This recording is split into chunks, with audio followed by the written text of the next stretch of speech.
Pod nazivom Europska unija danas, izazove i šanse, jedan od 11 hrvatskih europarlamentaraca Tonino Picula održao je predavanje zaprešičkim studentima.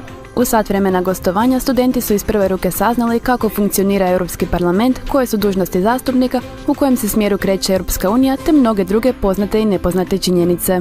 Pa ja mislim da sam prije svega razgovarao sa europskim građanima koji su i hrvatski građani, i to ona generacija koja je vjerojatno najodgovornija za europski projekt, odnosno za potragu za rješenjima koji će krizu u Europskoj uniji u jednom razumnom vremenu u budućnosti otkloniti.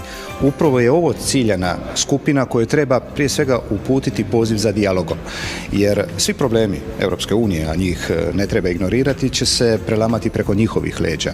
Poticaj za dolazak gospodina Picule na naše veleučilište svakako je želja da studentima, ali i profesorima veleučilišta omogućimo jedan neposredan kontakt, jedan uvid u to što čine europski parlamentarci za Hrvatsku i kako u stvari funkcionira djelovanje naših predstavnika u Europskoj uniji, što se može učiniti, naprosto da to saznaju iz prve ruke. Isto tako, ovakva gostovanja nisu od koristi samo studentima, istaknuo je Picula. Njemu su ona prilika da od mladih ljudi sazna pa i prenese mišljenja, ideje i savjete u glavno predstavničko tijelo Unije.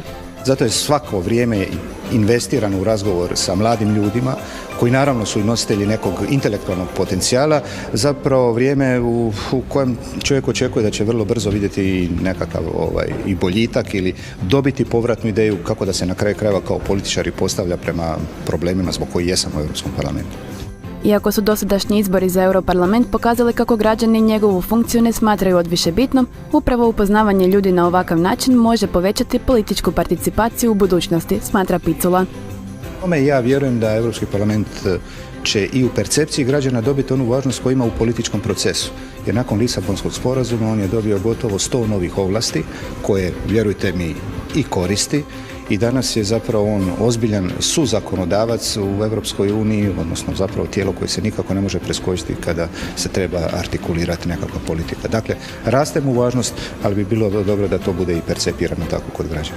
Kako bi se dodatno obogatilo znanje i iskustvo studenata, s veleučilišta najavljuju još istaknutih imena iz ekonomske i političke sfere u svojim predavaonicama.